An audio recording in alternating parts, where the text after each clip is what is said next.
Sa isang liblib na bahagi ng bayan ng Dolores sa Quezon, may isang abandonadong bahay sa gitna ng gubat na tinatawag ng mga matanda bilang bahay ng mga ligaw na kaluluwa. Ayon sa alamat, ang bahay ay itinayo noong panahon ng mga Kastila. Ginamit daw ito bilang isang kampo ng mga sundalong banyaga at naging saksakan ito ng dahas at pagpatay sa mga katutubong Pilipino. Nang matapos ang pananakop, iniwan ang bahay na puno ng dugo at panaghoy.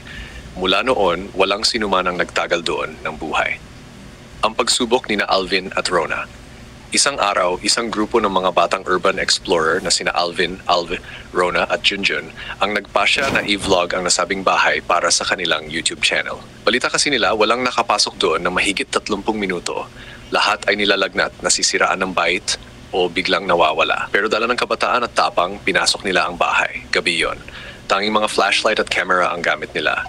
Sa unang 15 minuto, tahimik lang ang paligid. Napakaraming alikabok at amoy kalansay ang hangin.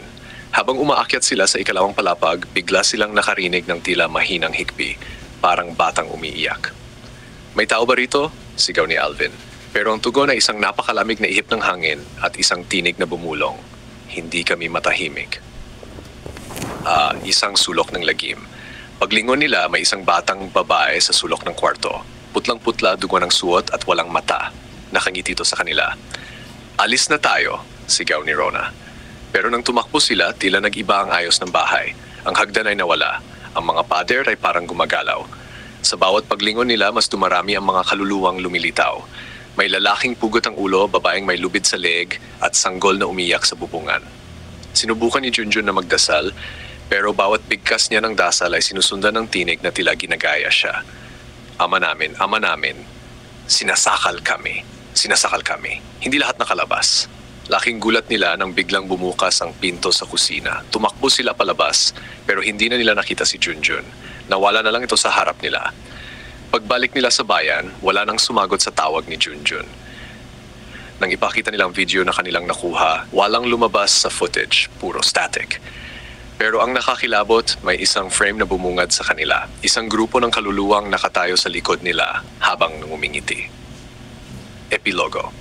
Hanggang ngayon, nananatiling sarado at tinatakbuhan ng mga tao ang lumang bahay. May mga nagkakagusto pa ring pasukin ito, pero isa ang ending, may hindi na nakakalabas.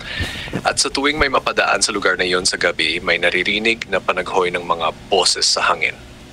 "Kami naligaw at dito na kami naninirahan." Hindi lahat ng bahay ay dapat pasukin, at hindi lahat ng kaluluwa ay natutulog.